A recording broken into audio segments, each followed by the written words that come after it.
dan apa-apa yang berkaitan dengannya. Insya Allah pada tayangan pertama ini saya akan menjelaskan uh, tentang apa sih perbedaan antara jin, setan, juga iblis. Ya, mungkin 3 nama itu sudah tak asing lagi di tengah-tengah kita, antara jin, setan, dan iblis. Cuman mungkin ada dari sahabat-sahabat kita yang belum terlalu paham apa sih perbedaan mereka gitu. Sampai-sampai Al-Quran itu menyebut ketiga hal tersebut ya, karena memang antara jin, setan, dan iblis ini semuanya tercantum di dalam kitab suci Al-Quran. Insya Allah pada kesempatan kali ini, kesempatan yang pertama ini, saya akan menjelaskan ketiga hal tersebut yang nanti insya Allah akan berseri, yang titik beratnya itu kepada makhluk-makhluk gaib. Cuman mungkin makhluk jin nanti yang akan saya berikan penjelasan siapa itu jin, bagaimana makanan jin, bagaimana interaksi jin terhadap manusia, dan kehidupan di alam jin. Tapi memang apa yang nanti akan saya jelaskan, apa yang nanti akan saya gambarkan itu semuanya insya Allah saya akan selipkan dalil-dalil berdasarkan Al-Quran dan hadis Nabi yang sahih. Juga mungkin ada atsar atau perkataan dari sahabat Nabi yang mendukung dalil-dalil tersebut, insya Allah. Sahabat-sahabatku yang dirahmati Allah Subhanahu wa Ta'ala, yang pertama sekali tentang jin ya. Apa itu sih jin itu? Jin itu apa sih sebenarnya? Nah, sama-sama kita ketahui mungkin kata jin itu memang berasal dari bahasa Arab ya, yang diambil atau yang dimasukkan ke dalam bahasa Indonesia. Nah, dalam bahasa Arab sendiri, jin itu mempunyai arti yang tersembunyi, yang tertutup, atau yang terhalang. Nah, secara bahasa itu yang dimaksud dengan jin ya.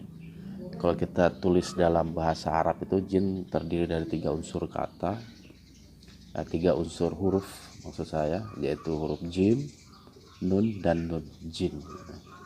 Ya, secara bahasa artinya yang tersembunyi, yang terhalang, ataupun yang tertutup.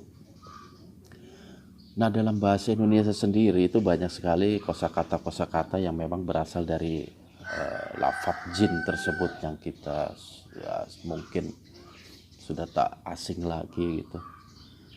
Dengan ada istilahnya bayi di dalam kandungan. Nah, ini bayi di dalam kandungan itu kita selalu menyebutnya dengan bahasa janin ya. Jadi janin sendiri sebenarnya asal akar katanya itu dari asal kata jin tadi ya.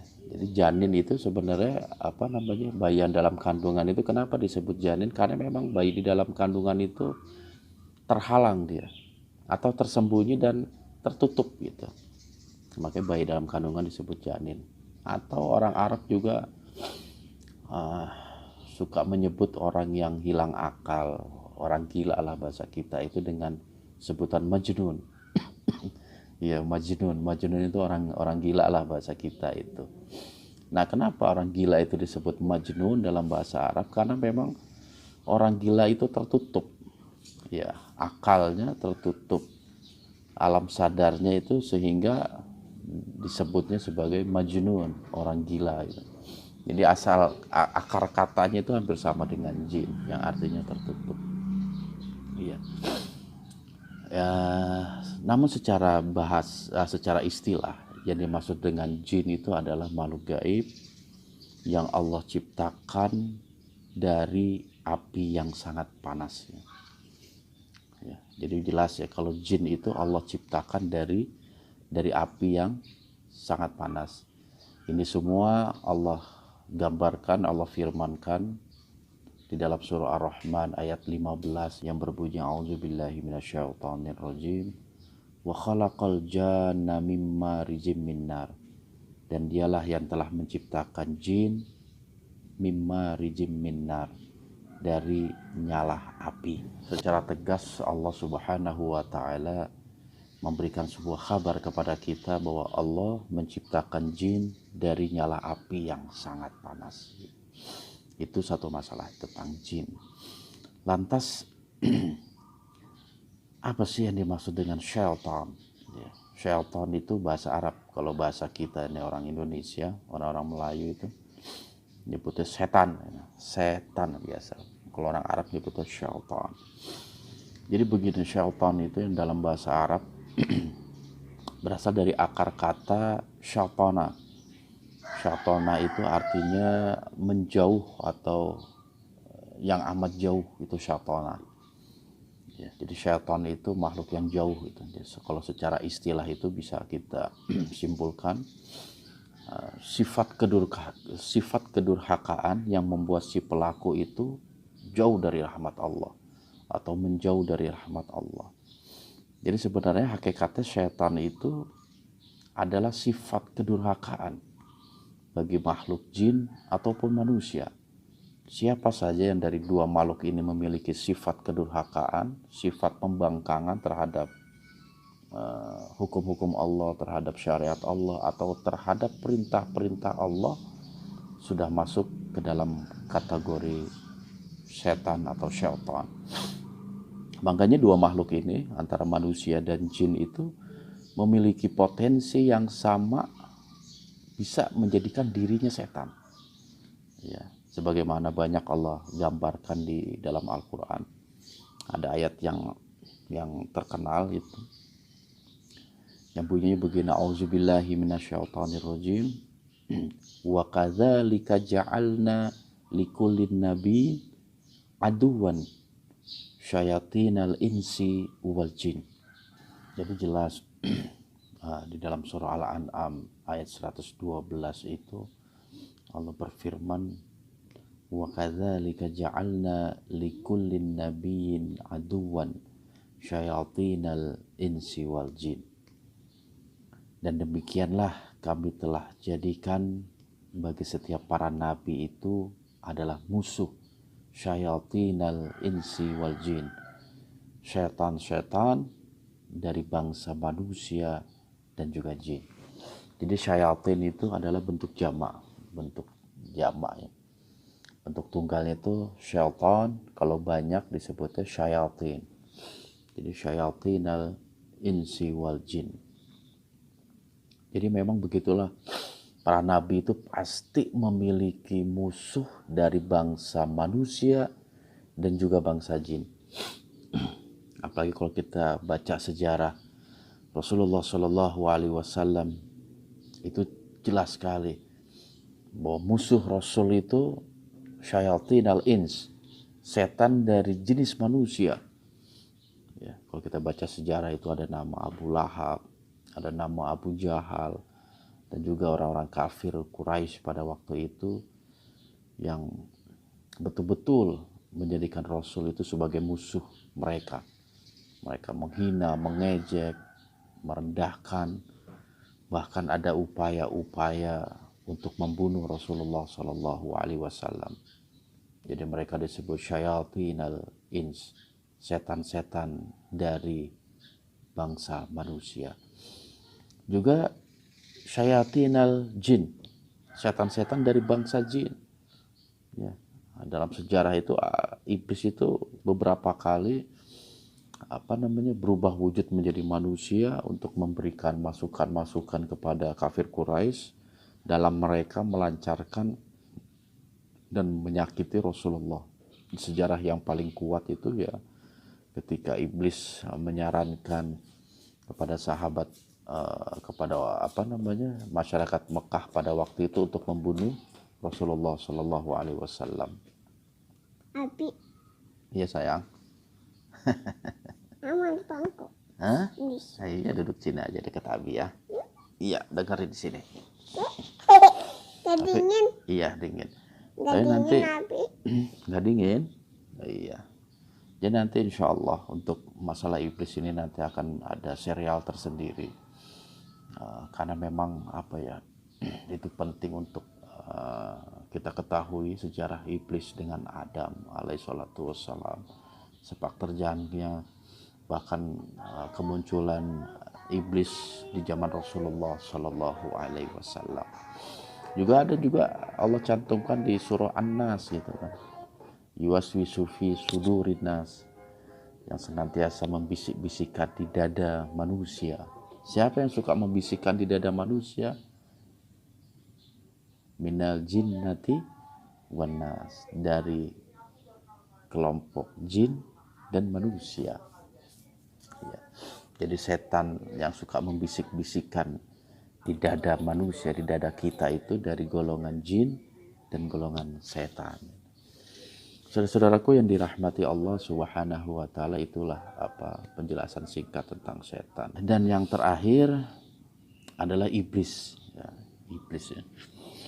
Iblis itu sama berasal dari bahasa Arab yang akar katanya itu ablasa, artinya itu yang berputus asa dari rahmat, yang berputus asa atau yang terputus dari rahmat Allah. Jadi kalau secara istilah itu yang dimaksud dengan iblis secara istilah adalah makhluk jin yang ingkar lagi sombong, yang terputus rahmat Allah padanya. Jadi iblis ini memang terkenal karakter makhluk yang sangat-sangat sombong. Kenapa disebut sombong?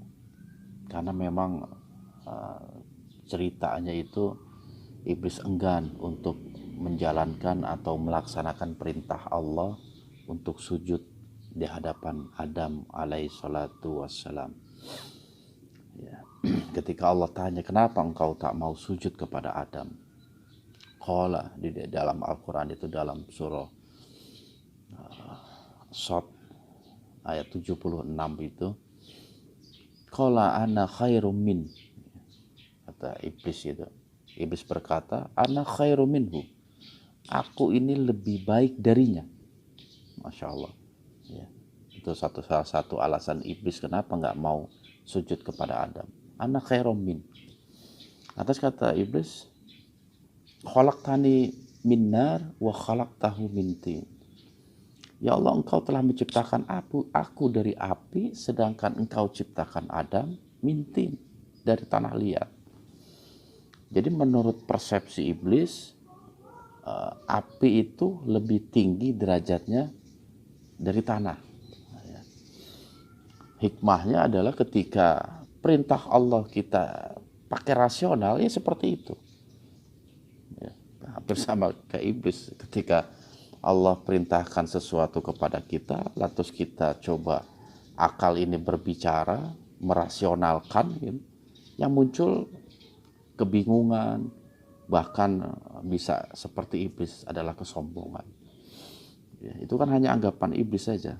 Kalau api itu lebih tinggi, lebih mulia dibanding Adam yang Allah ciptakan dari api. Padahal belum tentu. Ya. Itulah yang menyebabkan iblis itu makhluk yang paling ingkar atau sombong. Saudara-saudaraku yang dirahmati Allah Subhanahu wa taala. Jadi keterkaitan antara tiga kata tadi, antara jin, setan, dan iblis itu memang mempunyai keterikatan yang sangat-sangat luar biasa, yang sangat erat. Jadi jin itu adalah nama sekelompok makhluk. Sebagaimana Allah menciptakan manusia, maka Allah pun menciptakan jin. Jadi jenis manusia. Kalau jin itu memang makhluk tersendiri gitu. Nah, di antara makhluk jin itu ada yang bernama iblis. Ya, sebagaimana manusia, ada yang bernama Hakim, ada yang bernama Ghafur, dan lain sebagainya. Jadi iblis itu hanya salah satu nama dari golongan jin. Yang menurut beberapa riwayat ini juga masih saya coba selidiki. Nah, nanti mungkin saya akan memberikan penjelasan di bab tersendiri, di serial tersendiri tentang iblis, tentang siapa nama asli iblis, sepak terjang iblis, dan siapa sesungguhnya iblis itu, insya Allah di waktu yang akan datang. Dan iblis ini mempunyai sifat setan, sifat kedurhakaan, kesombongan. Makanya bapak moyangnya setan ya iblis. Jadi Al-Quran itu kalau ketika menyebutkan setan itu banyak diantaranya itu disandarkan kepada iblis. Ya. Itu salah satu bentuk kedurhakaan yang luar biasa yang Allah gambarkan melalui firman-Nya. Yang itu semua tak lain dan tidak bukan adalah agar kita sebagai umat Islam, agar kita sebagai hamba Allah mencoba mengambil ibroh dari kejadian-kejadian tersebut. Ya. Mudah-mudahan yang sedikit ini bisa membawa manfaat. Insya Allah ke depannya kita akan coba bahas tentang jin dan makhluk-makhluk gaib. Wabillahi taufiq wal hidayah. Wassalamualaikum warahmatullahi wabarakatuh.